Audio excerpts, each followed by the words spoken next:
What's going on, guys? Welcome to your 61st Java tutorial, and this tutorial is probably going to be the last tutorial for now on polymorphism. Swine flu.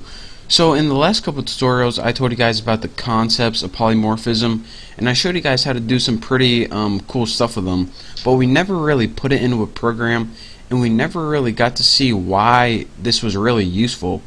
So in this program I'm going to show you pretty much the core heart of polymorphism and what you can use it for. So let's go ahead, and in this program I'm going to make a method in each one of these classes that's just going to say, I don't know, I'm going to have like a line for fish that says make a noise. I'm going to have a line for dog that says make a noise, and by line I mean method, and also one for animal as well. So let's go ahead and make the same method in animal, fish, and dog. And I probably should have made an animal that makes a noise besides a fish, but you know, fish don't really make noise, but that's not important.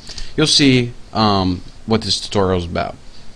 So let's go ahead and make a method in here for animal, and we'll put public void noise. And since animals don't really make a noise, let's just have something on the screen, because this method is actually never going to be called, but I just want to make a method to show you guys it's not going to be called. So system out print line, gotta learn to type, print line, and we'll say like animals don't make noise. And this is pretty much the point of inheritance and why we have this class right here, because fish and dog are each, since they extend this, they can both overwrite this method right here. So let's go ahead and copy this in the fish one. Let's go ahead and put the same method in here. Again, we don't change the name of it, it's just the noise one, but it's coming from the fish class now.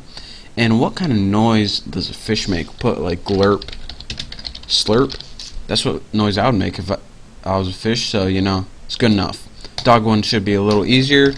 We'll put a method in dog called noise as well, and we'll make this one go rough. Not rust. Rough, right, like that. So now we have this method called noise in animal, and we also have a method called noise in fish, even though fish don't really make noise, but this fish says glurp slurp, and we have one in dog called noise called rough. So we have this main method in animal, and it gets overwritten when you call it in dog and fish. So now that we have three methods named the same thing, let me show you guys the core heart of polymorphism. One of the main aspects of polymorphism is that if you can put objects into an array like we did last time, but we didn't really do anything with it, we just added them into the array.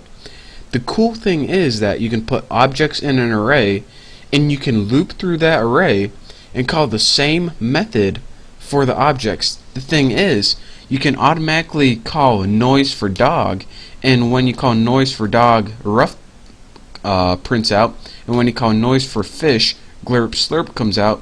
And if we had a bird and you call noise for bird, it would be chirp chirp. If we had a class called cow and a method called noise, it would do moo. So it's pretty cool in the sense that you can loop through an array of objects and call the same method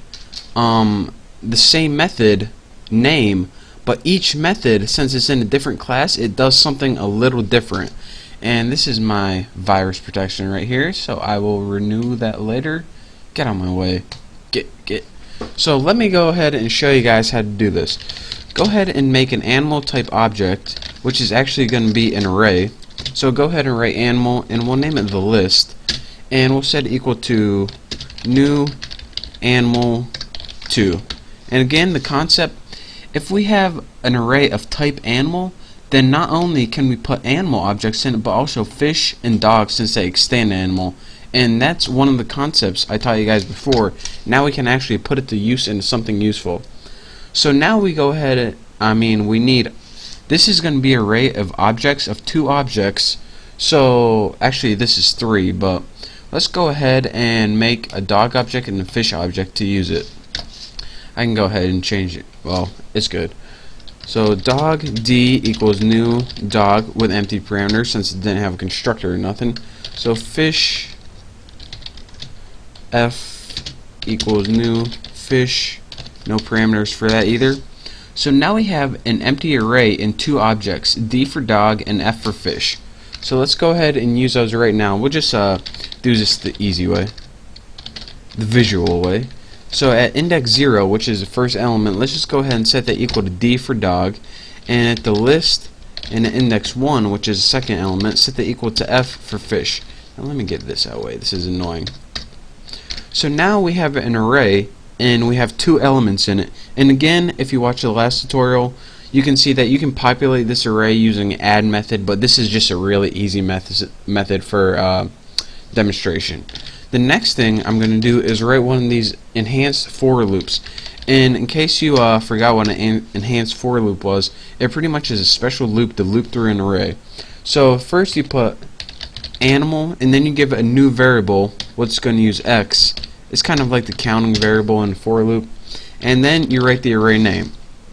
So now it's going to loop through the array, the list, and every time it loops, it's going to treat the index as x. So we can do things like this. X, which is the object now, since we put object in the array, so this would be substituted for D, the first loop, and F, the second loop. And then you should do x dot noise.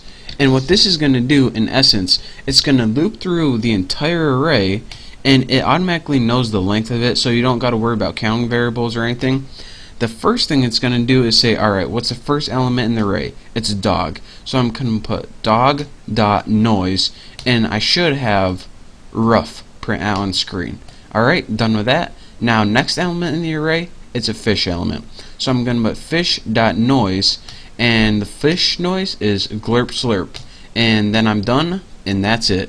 So let me go ahead and run this to all those, and you see rough glurp slurp.